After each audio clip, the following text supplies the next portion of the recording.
El teléfono sonó a las 2 de la mañana, y Ava Gardner lo cogió sabiendo ya quién era antes de escuchar la voz. Era Frank Sinatra. Llorando. Otra vez. Otra mujer.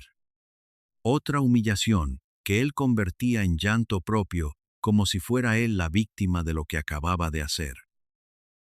Ella había perdido la cuenta hacía años de cuántas noches había esperado que llegara a casa, sabiendo que no llegaría, de cuántas promesas había guardado en algún lugar dentro de sí misma, para no tener que mirarlas demasiado de frente.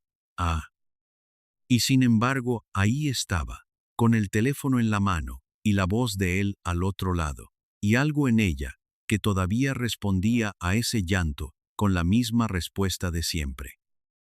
Porque no era debilidad. O no era solo debilidad. Era que Frank Sinatra llorando en el teléfono a las 2 de la mañana era el único momento en que ella sentía que lo que había entre ellos era completamente real. Y un amor que solo se vuelve real en el dolor es exactamente eso, una prisión con voz de tenor. Frank Sinatra no destruyó a Ava Gardner por odio. Eso sería más fácil de entender.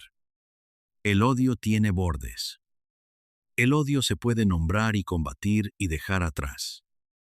Lo que Sinatra sentía por Ava Gardner era amor.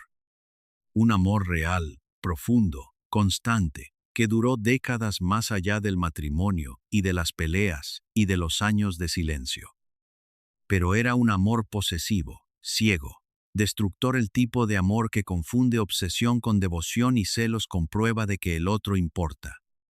Un amor que consume todo lo que toca sin proponérselo, sin conciencia de lo que hace, con la perfecta inocencia de quien genuinamente no sabe amar de otra manera. La verdadera tragedia no es que Sinatra dejara de amarla. Es que nunca aprendió a amarla sin destruirla. Hay una canción que lo explica todo. One for my baby, and one more for the road. Frank Sinatra la grabó por primera vez en 1947 y la cantó en vivo durante décadas, pero a partir de los años 50, cuando el nombre de Ava Gardner ya era inseparable del suyo, algo cambiaba cada vez que esa canción empezaba. La canción es la historia de un hombre solo en un bar, a punto de cerrar, que le habla al barman de un amor que acaba de perder. Un hombre con un vaso de whisky que no puede irse, porque irse significaría que es real, que terminó, que ella no va a volver.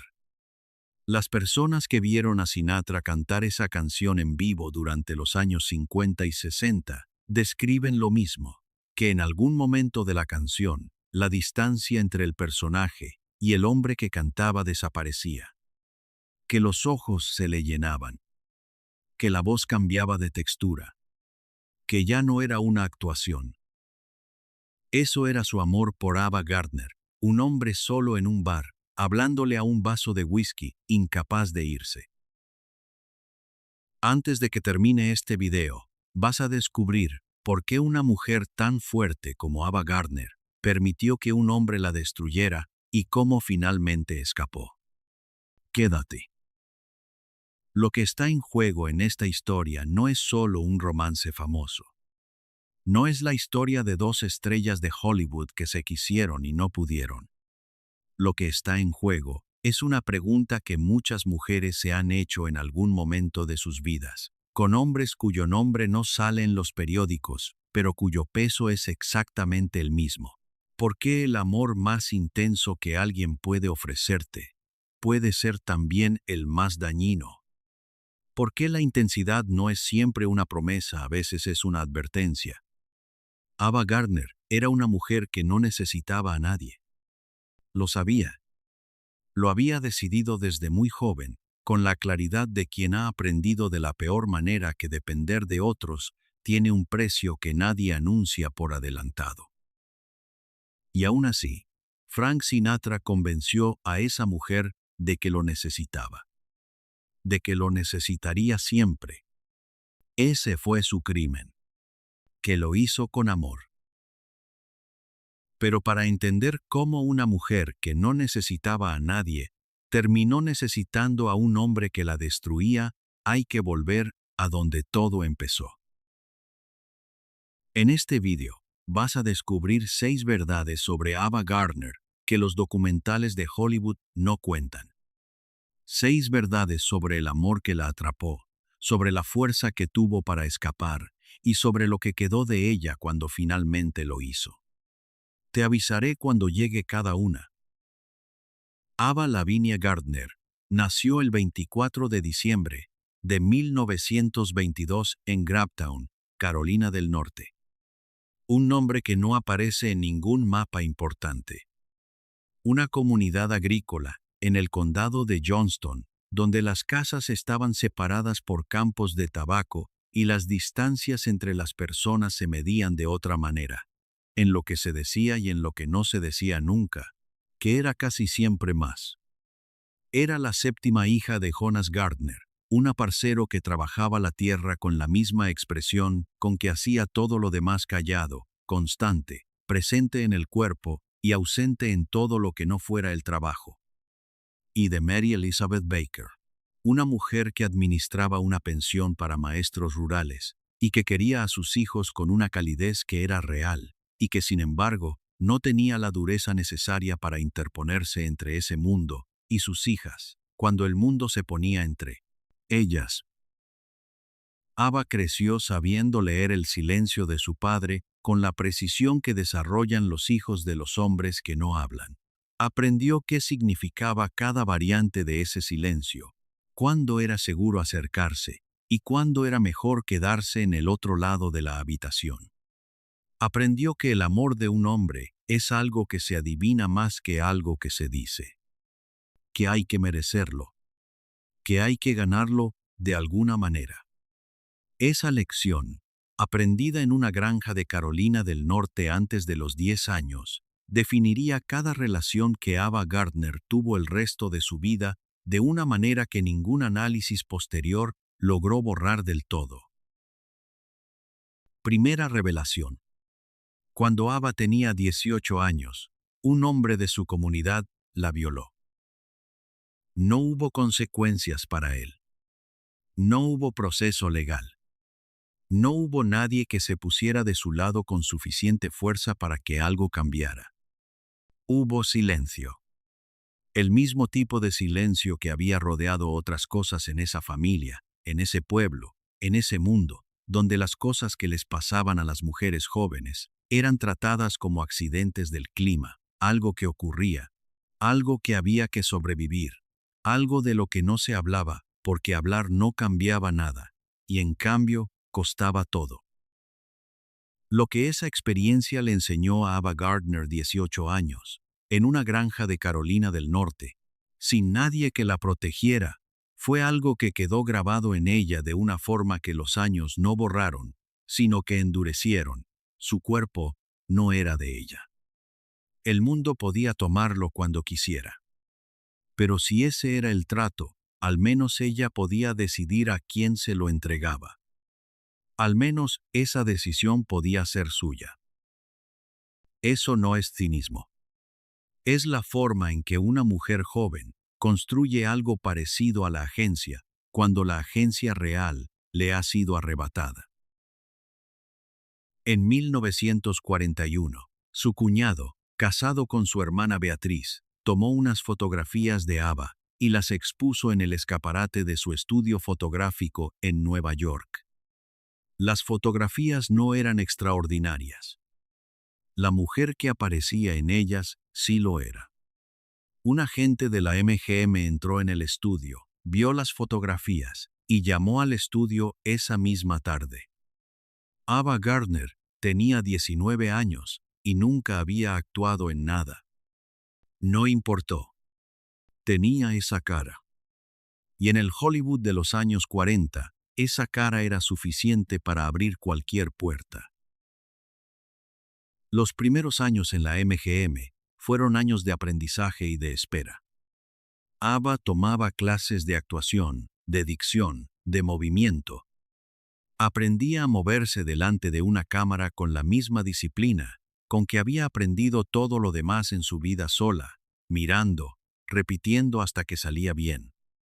Y mientras aprendía, la MGM la prestaba a otros estudios, la ponía en papeles pequeños, la exhibía en los eventos correctos. Porque lo que la MGM había comprado no era una actriz. Había comprado una presencia. Y esa presencia no necesitaba demasiada preparación para funcionar, solo necesitaba que la pusieran en el lugar correcto y la iluminaran bien. Su primer matrimonio fue con Mickey Rooney, en 1942.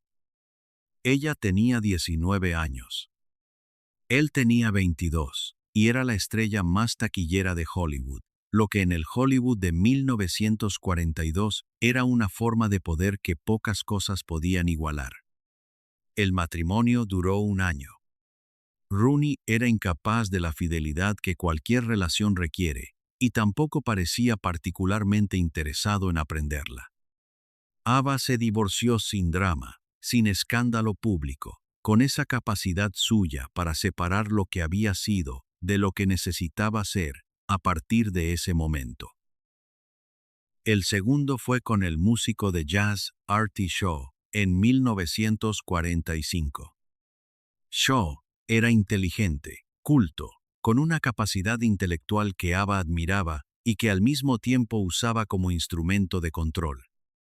Le decía constantemente que era hermosa, pero no inteligente. Que su belleza era su único activo real. Que sin él no sería nada más que una cara bonita de segundo nivel. Le recomendó terapia no para ayudarla, sino para que la terapia le confirmara lo que él ya le decía. Ese matrimonio también terminó. Pero dejó algo que los divorcios no limpian del todo: la duda. La pregunta de si Shaw tenía razón. De si la belleza era todo lo que había. En 1950, una encuesta de fans de Hollywood la votó como la mujer más hermosa de la industria. No la mejor actriz. La mujer más hermosa.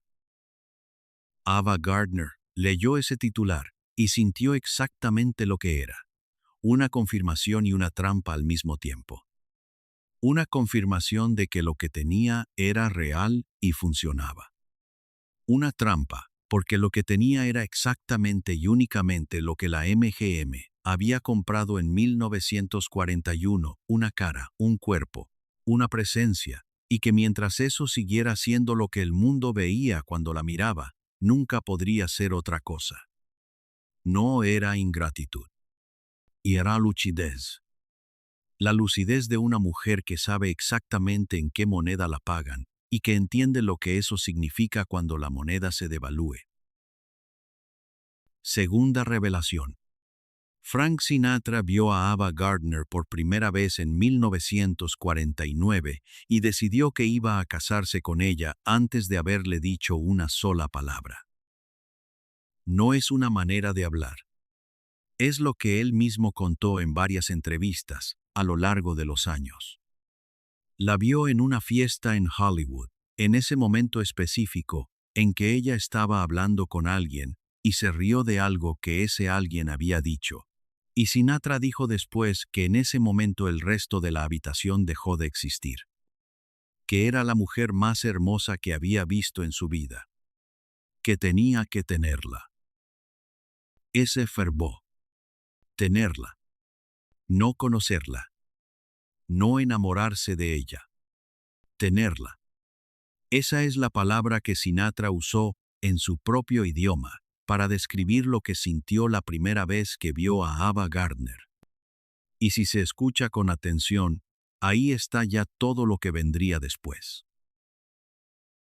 En 1949, Frank Sinatra era una leyenda de la música, la voz que había hecho desmayarse a adolescentes durante los años 40, el hombre que llenaba cualquier sala del mundo. Pero su carrera estaba en un momento complicado. Las adolescentes que se desmayaban habían crecido y estaban descubriendo a otros artistas. Sus películas no terminaban de funcionar. Su matrimonio con Nancy Barbato, la madre de sus 3 hijos, Estaba destruido por una serie interminable de infidelidades que Nancy había soportado durante años, con una dignidad que la industria admiraba y que Sinatra interpretaba como permiso. Cuando Ava Gardner entró en su vida, Frank Sinatra necesitaba algo que no sabía nombrar exactamente, pero que reconoció en el momento en que la vio reírse en esa fiesta. Necesitaba a alguien que lo hiciera sentir que merecía lo que era. La persiguió durante meses, con rosas enviadas al estudio, con llamadas telefónicas a horas que hacían imposible ignorarlas, con apariciones en los lugares donde sabía que ella estaría, siempre con canciones que seleccionaba y le enviaba como mensajes en código que ella podía interpretar o no según quisiera. Era una persecución de una intensidad que Ava Gardner, que había sido admirada desde los 19 años y que había aprendido a tratar la admiración masculina con la distancia clínica del que ya sabe lo que vale en ese mercado, no había experimentado antes. Porque los hombres que la habían deseado antes, la habían deseado como se desea un objeto. Sinatra la deseaba como se desea a una persona. Aunque la diferencia entre ambas cosas fuera, en la práctica, más pequeña de lo que parecía en ese momento. ¿Qué tiene que ofrecerte un hombre para que permitas que te destruya? Lo que Sinatra le ofrecía era algo que Ava Gardner nunca había tenido en la misma cantidad, la certeza de que era irreemplazable. No la más hermosa, no la más deseable, irreemplazable. Sinatra le hacía sentir que sin ella, el mundo tenía un hueco de su forma exacta, que ninguna otra persona en el universo podía llenar.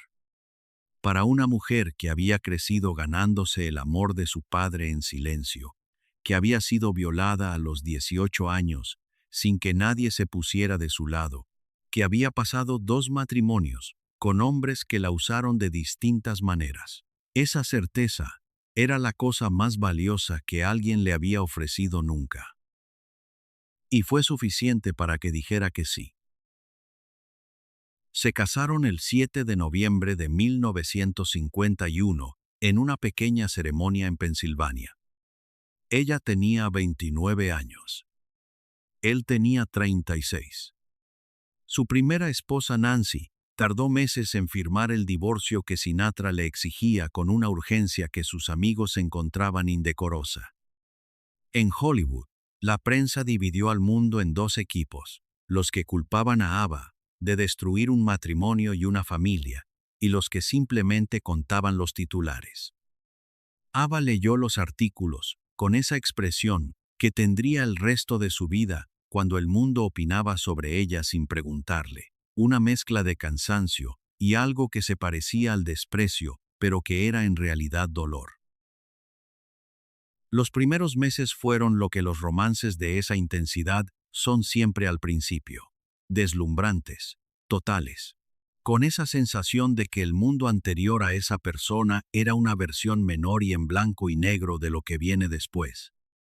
Sinatra le cantaba, le escribía, la llamaba desde cualquier ciudad del mundo en que estuviera de gira para decirle que la echaba de menos. Era generoso, atento, presente de una manera que ninguno de sus maridos anteriores había sido.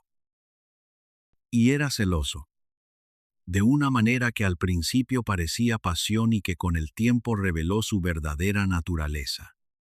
Celoso de los directores que la dirigían, de los actores que la miraban en el plató, de los fotógrafos que la fotografiaban. Celoso de los hombres que la habían conocido antes que él y que por tanto habían tenido algo que ahora era de Frank Sinatra. Cuando alguien mencionaba en su presencia que Ava Gardner era hermosa, Sinatra respondía con la expresión de quien acaba de recibir una información amenazante. No con orgullo, con alerta. Lo que nadie sabía en ese momento era que los celos de Frank Sinatra no eran un defecto de carácter que se pudiera trabajar con paciencia y buena voluntad. Eran la arquitectura entera de cómo ese hombre amaba. No podía separar el amor de la posesión porque para él eran la misma cosa. Y lo que se posee no se comparte. Y lo que no se comparte empieza a asfixiarse. Las infidelidades de Sinatra empezaron en las primeras giras. No como decisión meditada. Sinatra no era un hombre que meditara mucho sus decisiones en ese terreno. Como hábito. Como la prolongación natural de un patrón que había funcionado durante años con Nancy y que con Ava simplemente continuó porque nadie le había enseñado que debía funcionar de otra manera. Actrices en Los Ángeles. Cantantes en Las Vegas. Mujeres que cruzaban su camino en giras por el país y que encontraban en Frank Sinatra exactamente lo que Frank Sinatra encontraba en ellas, un momento sin consecuencias. Ava lo descubrió. Claro que lo descubrió. Las mujeres siempre descubren estas cosas, especialmente las mujeres que han aprendido desde niñas a leer lo que no se dice. Lo confrontó. Él negó. Ella insistió con las pruebas que había encontrado. Él se derrumbó. Yoru. Le dijo que la amaba, que era la única, que había sido un error, que no volvería a ocurrir. Que sin ella no era nada. Y Ava Gardner, que llevaba toda la vida esperando a alguien que la amara de forma incondicional, que había crecido con un padre que no decía que quería y que había pasado 2 matrimonios con hombres que la infravaloraron, escuchó a ese hombre llorar y le creyó. No por ingenua, porque necesitaba que fuera verdad. Suscríbete ahora mismo, porque seguimos contando cada semana estas historias de mujeres que el mundo preferiría que olvidaras, y la que viene es igual de necesaria. Tercera revelación. El ciclo se repitió al menos 6 veces documentadas durante los 3 años que duró el matrimonio. 6 veces que Ava descubrió una infidelidad. 6 veces que la confrontación terminó en llanto de él y en perdón de ella. 6 veces que Sinatra prometió que sería la última. Y entre cada repetición del ciclo, algo se iba acumulando en Ava, que no era exactamente rabia, aunque la rabia estuviera, sino algo más parecido, al agotamiento de quien lleva años peleando una guerra, que no pidió, y que no puede ganar, porque las reglas las fija. El otro. Ava empezó a beber con más frecuencia. No para olvidar, el alcohol no borra nada, solo lo desenfoca temporalmente, sino para soportar las noches en que él no estaba, y ella sabía dónde estaba y con quién. Para soportar las fiestas, donde tenía que ser la mujer de Frank Sinatra, con la sonrisa correcta y la actitud correcta, mientras contaba cuántos de los que la miraban sabían exactamente lo que estaba pasando en su matrimonio. Para soportar los momentos en que él llegaba tarde y olía a perfume ajeno, y ella tenía que decidir en tiempo real si esa noche iba a ser la noche de la pelea o la noche de mirar hacia otro lado. Las fiestas se volvieron más largas, más ruidosas. Ava bailaba hasta el amanecer en lugares que Sinatra no habría aprobado, con personas que Sinatra no conocía, y en ese baile había algo que era al mismo tiempo diversión real y desafío calculado. Porque Ava Gardner había aprendido de su matrimonio con Sinatra algo que nadie le había enseñado explícitamente, que los celos de ese hombre eran la prueba más directa de que la amaba. Y si hacerlo rabiar de celos era la única forma de hacerle sentir lo que ella sentía cada vez que él la traicionaba, entonces lo haría. ¿Cómo distingues entre amor y obsesión cuando los dos duelen igual? Lo que Ava no calculó, o lo que calculó y asumió como precio, es que provocar los celos de Frank Sinatra no lo hacía menos posesivo. Lo hacía más. Cada vez que ella salía sin él, cada vez que bailaba con alguien que no era él, cada vez que llegaba tarde a casa y no le daba explicaciones, la obsesión de Sinatra crecía. Sus llamadas se multiplicaban. Sus apariciones en los lugares donde ella estaba sin haberlo invitado se volvían más frecuentes. Su necesidad de saber dónde estaba, con quién, qué hacía, a qué hora volvía, todo eso aumentaba en proporción exacta a la independencia que ella intentaba recuperar. Hay un momento de ese matrimonio que está documentado en los testimonios de las personas que los conocían y que ninguna de las grandes biografías de Sinatra menciona en las primeras páginas. Un momento en que la violencia emocional que había definido esos años encontró su expresión física.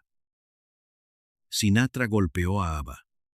Ava nunca lo confirmó públicamente en vida.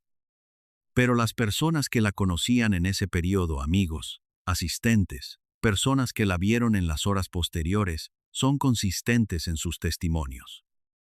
Y hay algo en la forma en que ella habló de esos años, en las pocas entrevistas en que se acercó al tema con esa distancia estudiada de quien ha aprendido a narrar algo doloroso desde lejos para poder narrarlo, que deja poco espacio para la duda. La violencia física es el punto en que la violencia emocional abandona la metáfora, en que ya no se puede decir que es complicado, que los dos tienen razón en algo, que el amor a veces es así. Hay un punto de claridad absoluta. Y Ava Gardner, que había aprendido desde niña a sobrevivir lo que no se podía nombrar, llegó a ese punto de claridad absoluta y tomó una decisión. No inmediatamente. Estas decisiones no se toman inmediatamente. Se toman después de un tiempo en que la claridad existe, pero el miedo de actuar según ella es más grande que el miedo de quedarse. Y Ava Gardner necesitó tiempo para que eso cambiara de proporción. Cuarta revelación.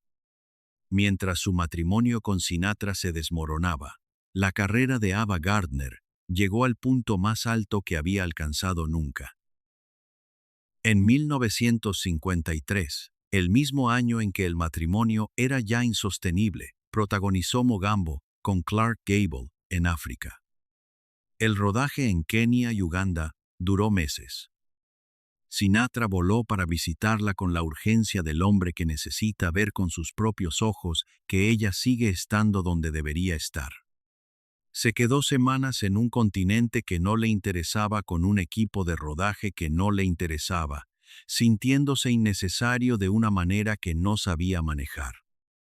Y Ava, rodeada de trabajo real y de la distancia física que ponía entre ella y los meses de llamadas a las 2 de la mañana, se dio cuenta de algo. Se dio cuenta de que sin él podía respirar. No de la manera metafórica en que se dice eso. Literalmente, sin Frank Sinatra, en la misma habitación, su caja torácica se expandía de una manera diferente. El silencio del hotel al final del día de rodaje era un silencio que le pertenecía a ella, no un silencio que alguien había llenado de expectativas y sospechas. El trabajo era su trabajo, no una amenaza a la imagen de él o una fuente de celos sobre los hombres con los que actuaba. Eso fue lo más peligroso que Ava Gardner descubrió en África en 1953.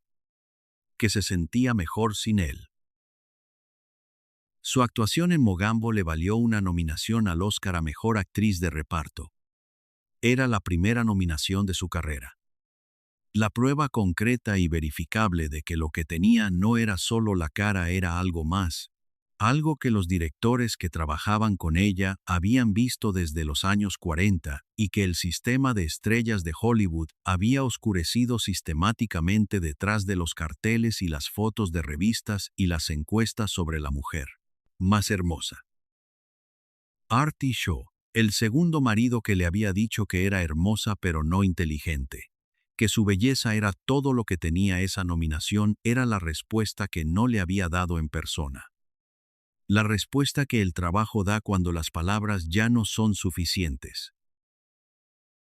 Los últimos meses del matrimonio fueron los más violentos. No siempre en el sentido físico. en el sentido de que las personas que llevan mucho tiempo lastimándose mutuamente pierden la capacidad de medirse, de calcular hasta dónde llega la siguiente pelea antes de que empiece. Peleas que empezaban en la mesa de la cena y terminaban en el pasillo del hotel a las 4 de la mañana con los vecinos llamando a recepción.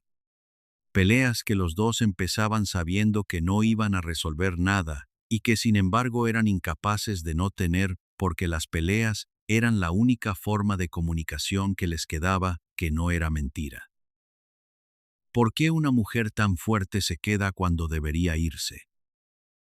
Porque irse requiere creer que lo que hay al otro lado del irse es mejor que lo que hay quedándose. Y cuando llevas años en un ciclo de traición y perdón, y promesa y traición, tu capacidad de imaginar que existe algo diferente se erosiona. No porque seas débil, sino porque la erosión es constante y silenciosa y cuando te das cuenta de cuánto has perdido ya no recuerdas con exactitud lo que había antes de que empezara. Ava Gardner se acordaba.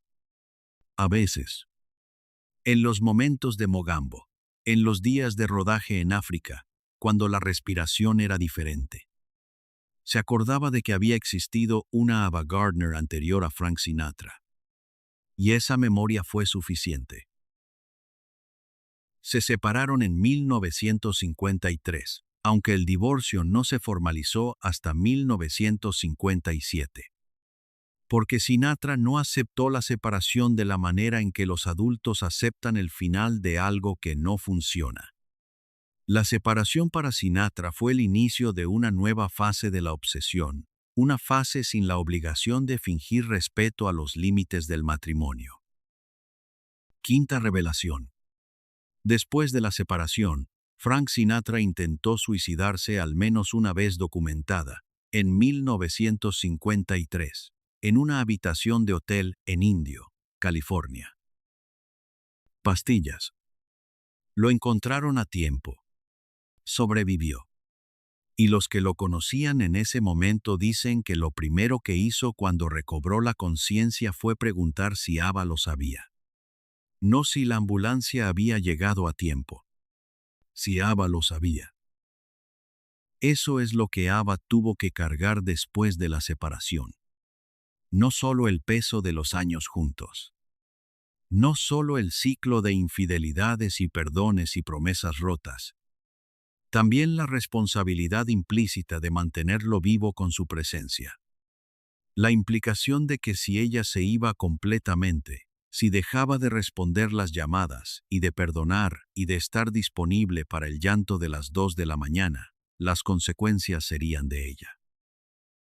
Esa es la última trampa del amor tóxico, convertir al que abandona en responsable de lo que le pase al abandonado. Sinatra la siguió llamando durante años. Enviaba cartas. Aparecía en los mismos lugares donde sabía que ella estaría. Sus amigos comunes le transmitían mensajes que ella no había pedido recibir.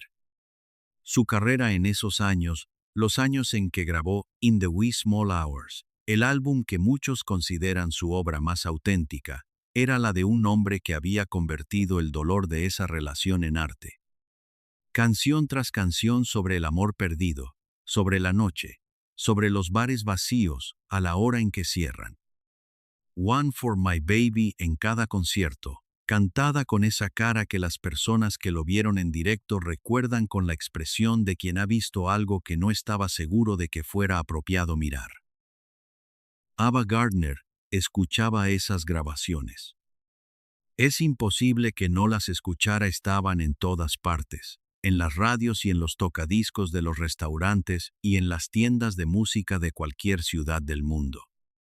Y hay algo en lo que ocurrió a continuación que dice todo sobre quién era ella y por qué la historia de Frank Sinatra no se puede contar sin entender primero la historia de Ava Gardner.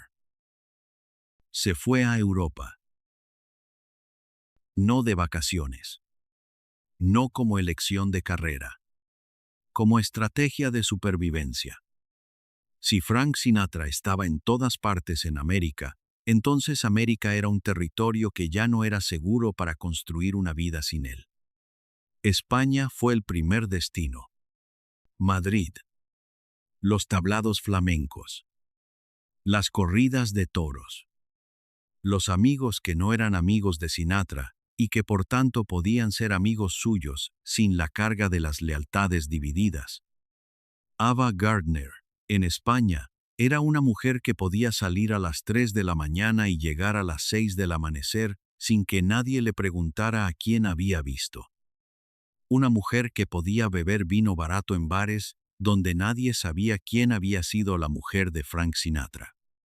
Una mujer que podía ser simplemente una mujer. Lo que nadie sabía en ese momento era que ese exilio voluntario iba a durar el resto de su vida activa. Que Ava Gardner nunca volvería a establecerse en América de forma permanente. Que el precio de escapar de Frank Sinatra era también el precio de alejarse de Hollywood, de los productores y directores y agentes que construyen una carrera no solo con talento sino con presencia y disponibilidad constante. Que la libertad tenía ese coste, y que ella eligió pagarlo. Sexta revelación. Frank Sinatra nunca amó a otra mujer como amó a Ava Gardner. Sus matrimonios posteriores fueron lo que no fue el de Ava, manejables. Mia Farrow, con quien se casó en 1966 y de quien se divorció 2 años después. Barbara Marx, con quien se casó en 1976 y con quien vivió hasta su muerte. Relaciones que funcionaron precisamente porque no tenían la intensidad de lo que había habido con Ava. Porque Sinatra había agotado la capacidad de querer de esa manera. Las personas que lo conocieron bien en esos años dicen que el nombre de Ava Gardner aparecía con una frecuencia y una carga emocional que ningún otro nombre tenía. Que en las noches en que bebía más de lo habitual, era Ava quien aparecía en las conversaciones. Que One for My Baby nunca dejó de ser lo que era. Ava Gardner vivió en Madrid, en Londres, en Roma, según los años y los proyectos y los estados de ánimo. Nunca volvió a casarse. No porque no encontrara a nadie su vida en Europa, estuvo llena de hombres que la amaron con distintos grados de intensidad y distintos grados de daño. Sino porque después de Frank Sinatra, Ava Gardner sabía exactamente lo que costaba un amor de esa clase. Y había decidido que el precio era demasiado alto. Que prefería la libertad incompleta de una vida sin ese tipo de amor al amor completo que destruye lo que toca. Su carrera continuó en Europa con películas que le permitieron seguir trabajando, seguir actuando, seguir siendo la mujer que tomaba sus propias decisiones sobre su propia vida. Y en ese seguir había algo que no era resignación. Era elección. La elección más cara que había hecho nunca, y también, con el tiempo, la más propia. Ava Gardner murió el 25 de enero de 1990 en su apartamento de Londres. Tenía 67 años. La causa fue una neumonía que su cuerpo no pudo combatir. Estaba rodeada de las personas que la habían acompañado en esos últimos años europeos. Sola en el sentido de que había elegido, después de años de ser poseída y controlada y amada de maneras que no distinguían entre las dos cosas, pertenecer únicamente a sí misma. Sinatra la sobrevivió 8 años. Murió en 1998. Sus biógrafos dicen que cuando le dieron la noticia de la muerte de Ava, guardó silencio durante un tiempo que los que estaban presentes no supieron cuánto duró exactamente. Antes de que te vayas, hay en este canal una historia que conecta directamente con lo que acabas de escuchar. Otra mujer. Otro hombre que amaba de una manera, que hacía daño sin proponérselo. El mismo patrón que el mundo lleva siglos romantizando sin preguntar ¿A quién le cuesta? El enlace está aquí arriba. Grabó One for My Baby, pensando en ella. Un hombre solo en un bar, borracho, hablándole a un vaso de whisky vacío en la hora en que los bares cierran. Eso era su amor. La más hermosa declaración que sabía hacer. Y también la descripción exacta de lo que esa relación le costó a Ava Gardner, un hombre que no podía irse. Un hombre que la necesitaba de una forma que no dejaba espacio para que ella necesitara nada propio. Ella finalmente entendió que un amor así no era amor. Era un naufragio que la arrastraba al fondo. Así que huyó. A Madrid, a Londres, a Roma, a cualquier lugar donde Frank Sinatra no estuviera. Y por primera vez en años, fue completamente suya.